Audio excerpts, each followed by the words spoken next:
I thought to myself that perhaps my brother was able to escape from the attackers and that he went to Baghdad since it was so close and since he didn't have any money with which to make the return journey. After first tending to the wounded, I nursed my own wounds and then set out for Baghdad. The robbers took all of my merchandise, leaving me with nothing. All that I had with me were the 1,000 dinars that my brother had entrusted me with, along with a few dinars of my own. To take care of my needs, I spent from my own money until my funds were exhausted. I refused to use my brother's money, for he gave that money to me as a trust. And so, when I wasn't busy searching for my brother, I was busy working in order to earn enough for my upkeep.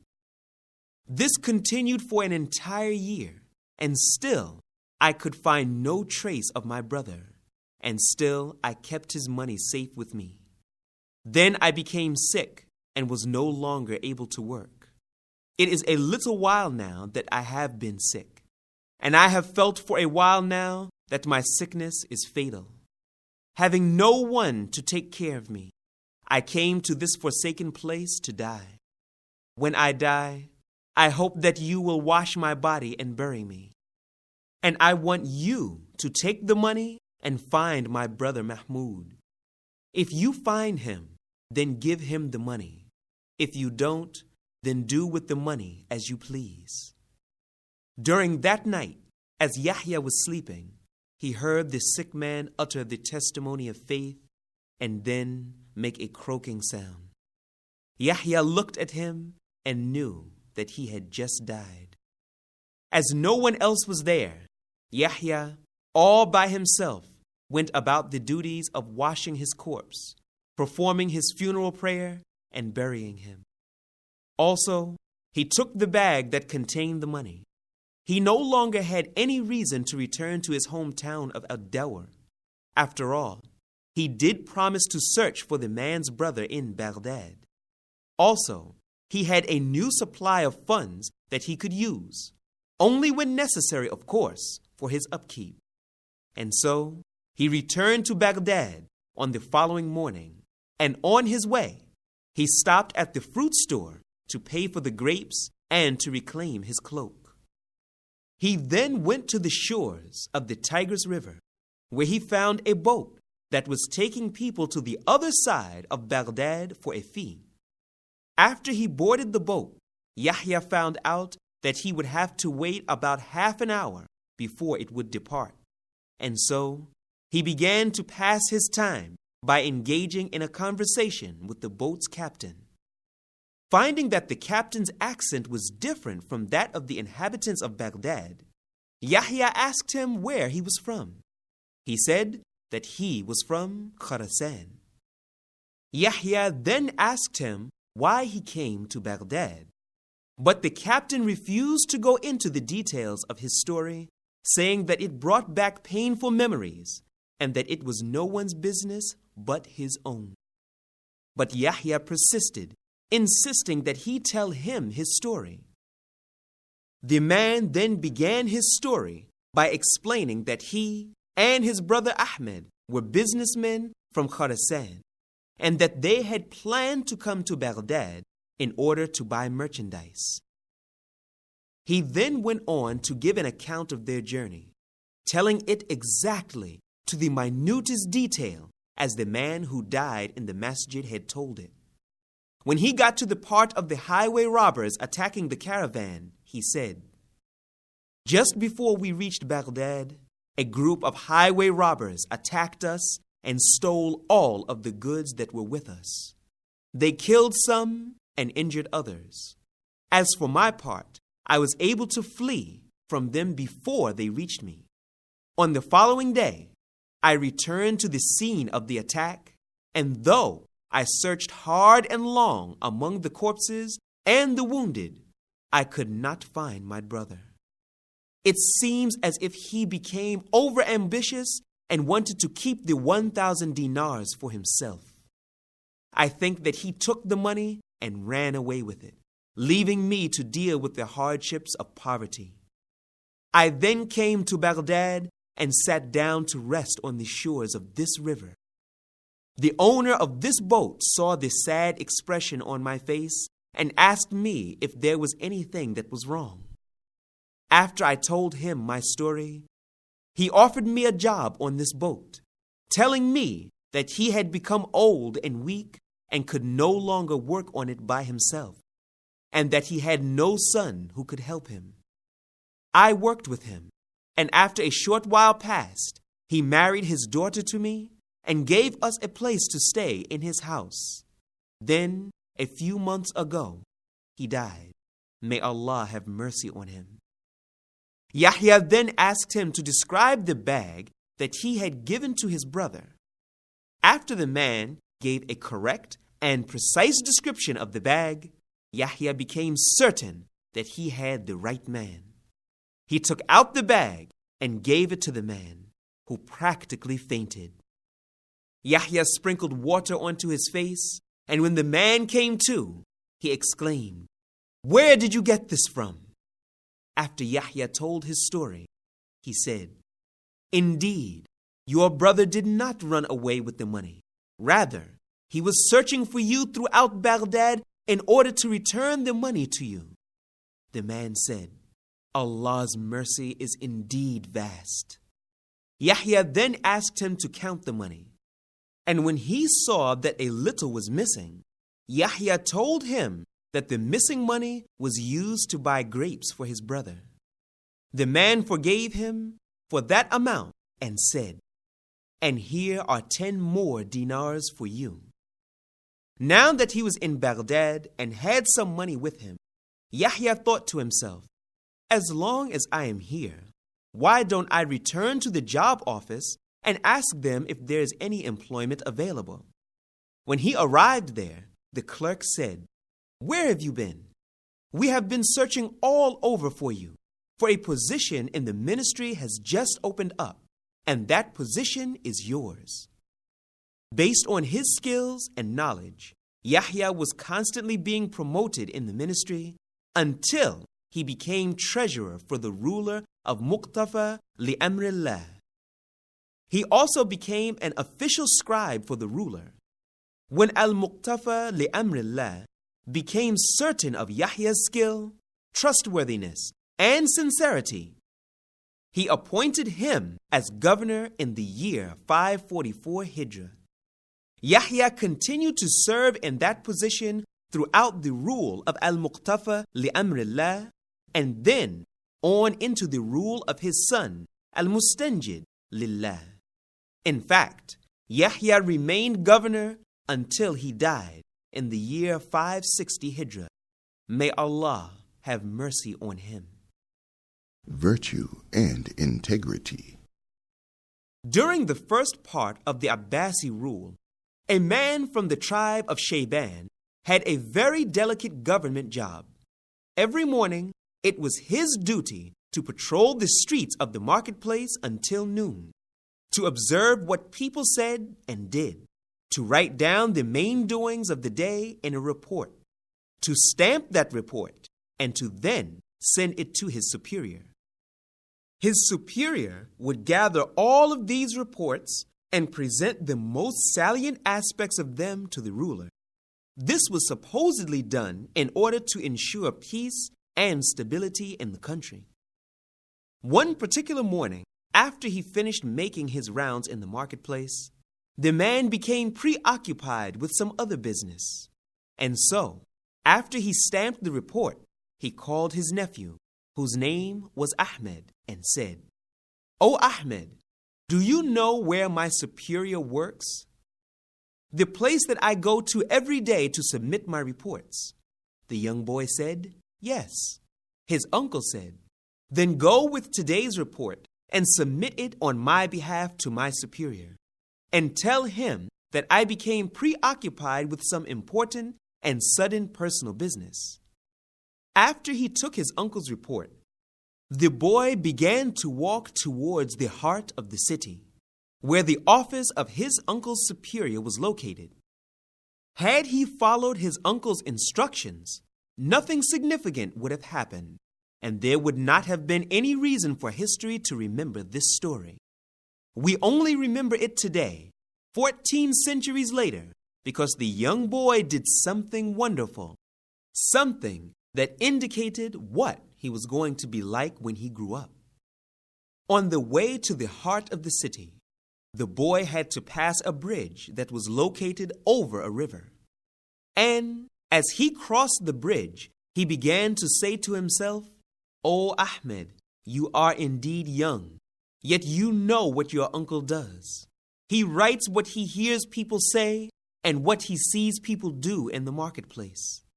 What he does is prohibited in Allah's religion, for what he does is a form of spying, and Allah says, 'And spy not.' O Ahmed, you are therefore carrying a forbidden thing, and are thus an accomplice in a crime that is prohibited in the Quran." Having come to the said conclusion in his mind, Ahmed immediately held up the report and threw it into the river, after which he returned to his home. Because the report was not received on time at the security headquarters, men were sent to Ahmed's uncle. He told them that he had been busy and that he had sent his nephew to submit the report on his behalf.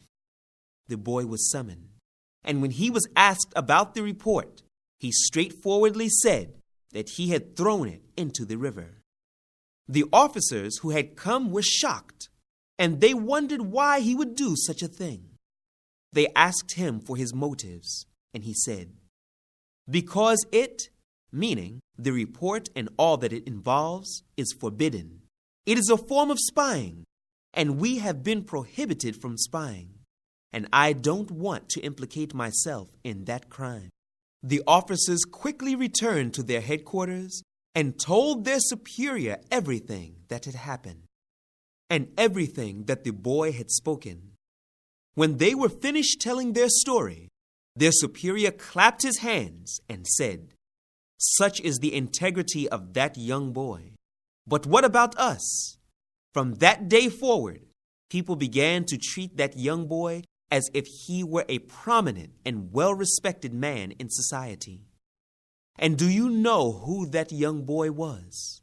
He was Imam Ahmed ibn Hanbal, one of the most distinguished scholars in hadith and Islamic jurisprudence. He was later given the title, the Imam of Virtue and Integrity. His virtue and integrity helped serve him later on in life, during the trials of Al-Ma'mun's era, with courage and patience that are still remembered today. Imam Ahmed defended our Islamic creed and endured the frequent torture that was inflicted upon him. Yet throughout, he refused to abandon the beliefs he knew to be true from the Quran and Sunnah. The people who tortured him were quickly forgotten, yet the name and deeds and integrity of Imam Ahmed are still remembered today. From his childhood onward, he refused to compromise his beliefs and actions, which were both based on the Quran and the Sunnah. May Allah have mercy on him. It runs in the family. The following story is related about a man who long ago became lost during a journey. In the middle of a wide area in the desert, he unexpectedly came across a house and decided to stop there for help, but mainly for nourishment. When he reached the house, a woman came out, greeted him, and said, "Who are you?" He said, "A guest." She said, "Welcome indeed, our guest. Stay here and be comfortable."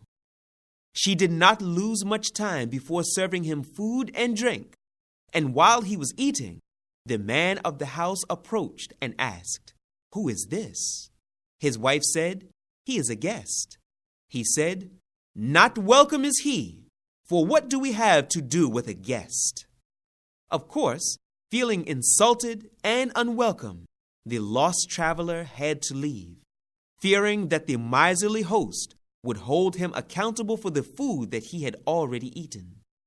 On the following day, he saw another house in the open desert, hungry and forlorn. He decided to test the hospitality of its inhabitants.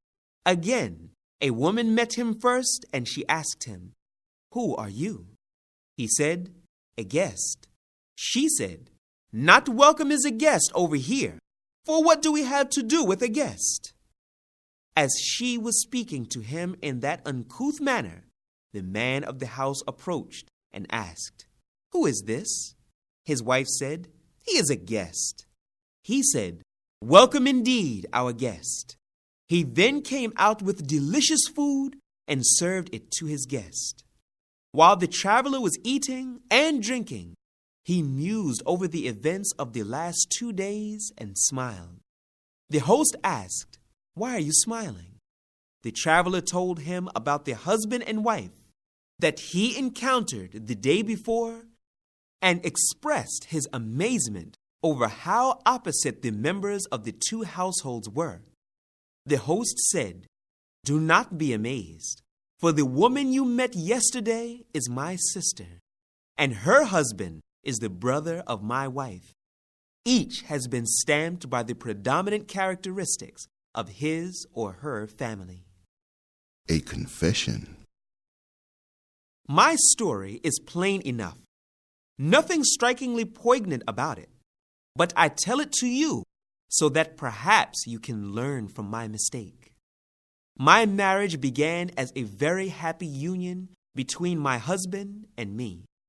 We weren't rich, but we were contented with what we had, and we had a daughter whom we both loved dearly. In the early stages of our marriage, we would put our daughter to sleep, and we would then pray, glorify Allah subhanahu wa ta'ala, and recite the Quran. One day, we checked our savings and realized that we had saved a considerable sum of money. And so I suggested to my husband that we should buy interest-bearing shares, the proceeds of which we could definitely use to help our daughter later on in life. We invested all that we had, including the money I made from selling all of my jewelry. After only a short time passed, the prices of the shares plunged. We went bankrupt, and we were left with many debts. We came to learn the hard way that Allah will destroy usury and will give increase for sadaqat, meaning deeds of charity. during one of the difficult nights that followed, I got into a huge argument with my husband and demanded that he divorce me. He then screamed out, "You are divorced from me! You are divorced from me!" Both my child and I cried, and through the many tears, it was this that was constantly going through my mind. We were joined together through obedience to Allah, and we then became separated through disobedience to Him.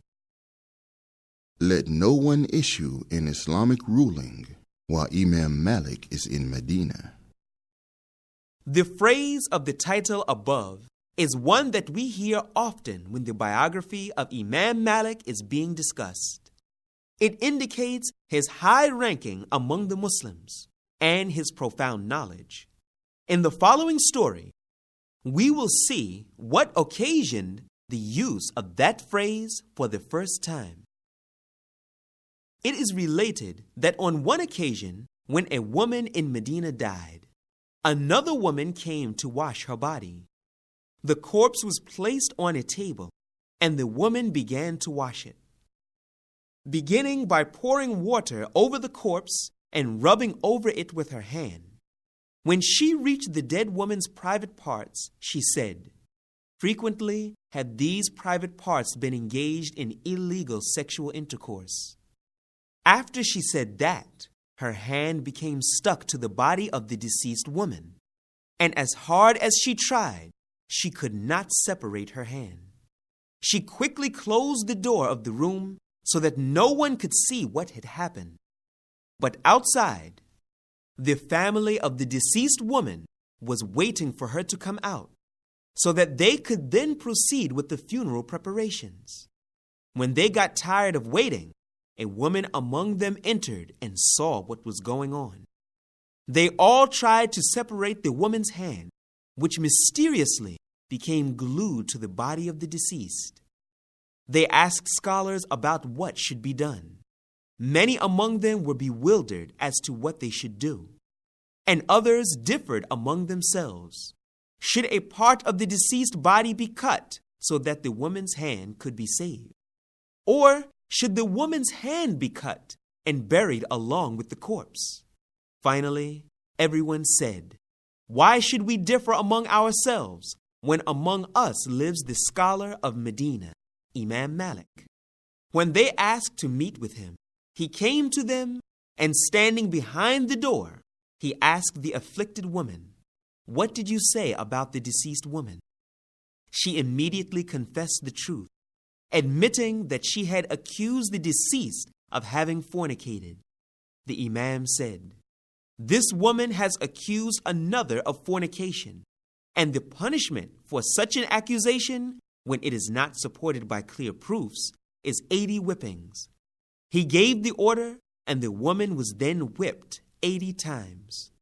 After the punishment was meted out, the woman's hand somehow unglued itself from the corpse of the deceased, and the problem became solved.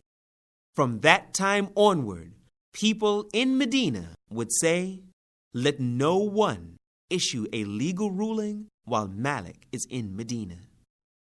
The sacrifice that comes with knowledge. He resorted to promises of rewards and threats of punishment. But nothing Al-Mu'tasim said had any effect whatsoever on making Imam Ahmed rescind his views regarding the Noble Quran. After all such verbal attempts failed, Al-Mu'tasim resorted to physically torturing the Imam. Al-Mu'tasim's lackey beat the Imam until blood began to pour down from his back. Then the ruler, Al-Mu'tasim, said, "O Ahmed, say this one phrase and I will free you, and I will bestow upon you many gifts and favors."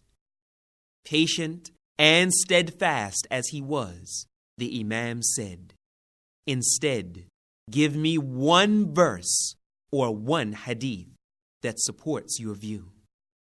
The ruthless ruler then ordered his guards to inflict more punishment upon Imam Ahmed, which resulted in more bruises and more wounds. A supposedly learned man who was with the ruler then said to Imam Ahmed, "Did not Allah say, 'And do not kill yourselves'?" Imam Ahmed turned to him and said, "Go out and see what is behind the door." The man went out and saw a huge crowd of people gathered outside of the castle, and many of them had papers and pens with them. The man who was deemed a scholar by the ruler called out to the crowd, saying, "What are you all doing over here?" They answered, "We are waiting to hear what Imam Ahmed says so that we can record his words." He returned inside and told Imam Ahmed what he saw and heard outside. Imam Ahmed said, "Shall I lead all of them into misguidance? Nay, I would rather kill myself than lead them into misguidance." Though, of course, it was they who were trying to kill him. Imam Ahmed chose torture and pain over misguiding others. May Allah have mercy on him. A difficult predicament indeed. One of our pious predecessors, Thabit ibn Nu'man, was hungry and tired as he was passing through a garden that bordered a river. He was so hungry that he could hear his stomach growling. And so his eyes became fixated on the fruits he saw on the various trees of the garden. In a fit of desperation, He forgot himself and extended his hand to an apple that was within reach. He ate half of it and then drank water from the river. But then he became overcome by guilt. Despite the fact that he had only eaten because of dire need, he said to himself, "Woe unto me! How can I eat someone else's fruits without his permission? I make it binding upon myself to not leave this place until I find the owner of this garden and ask him to forgive me for having eaten one of his apples." After a brief search, he found the owner's house. He knocked on the door, and the owner of the garden came out and asked him what he wanted. Thabit ibn Nu'man said, "I entered your garden that borders the river, and I took this apple and ate half of it. Then I remembered that it does not belong to me, and so I ask you now to excuse me for having eaten it and to forgive me for my mistake." The man said, "On one condition only will I forgive you for your mistake." Thabit ibn Nu'man asked, "And what is that condition?" He said, "That you marry my daughter." Thabit said, "I will marry her." The man said, "But heed you this, indeed my daughter is blind, she does not see. Mute, she does not speak. Deaf, she does not hear." Thabit began to ponder over his situation.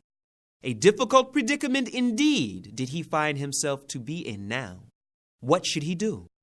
Not get out of it, thought Thabit, for he realized that to be tested by such a woman, to take care of her, and to serve her, are all better than to eat from the foul pus matter of the hellfire as a reward for the apple that he ate. And after all, the days of this world are few and limited. And so he accepted the condition to marry the girl, seeking his reward from Allah, Lord of all that exists. He was nonetheless somewhat anxious in the days prior to the marriage. He thought, "How can I have relations with a woman who neither speaks, nor sees, nor hears?" So miserable did he become that he almost wished for the earth to swallow him up before the appointed date. Yet despite such apprehensions, he placed his complete trust upon Allah, and he said, "There is neither might nor power except with Allah. Indeed, to Allah do we belong, and to Him are we returning." On the day of his marriage, he entered upon her and saw her for the first time. She stood up before him and said, "Peace be upon you and the mercy and blessings of Allah." When he saw her grace and beauty, he was reminded of what he would see when he would imagine the fair maidens of paradise. After a brief pause, he said, "What is this? She indeed speaks, hears, and sees." He then told her what her father had said earlier. She said, "My father has spoken the truth. He said I was a mute because I do not speak any forbidden word. And I have never spoken to a man who is not lawful to me. And I am indeed deaf in the sense that I have never sat in a gathering in which there is backbiting, slander, or false and vain speech. And I am blind in the sense that I have never looked upon a man who is not permissible for me." Noble reader, reflect on and learn a lesson from the story of this pious man and this pious woman, and of how Allah brought them together. The fruit of this noble marriage was the birth of a child who grew up to fill the earth with knowledge. Yes, their son was Imam Abu Hanifa and Nu'man. May Allah have mercy on him.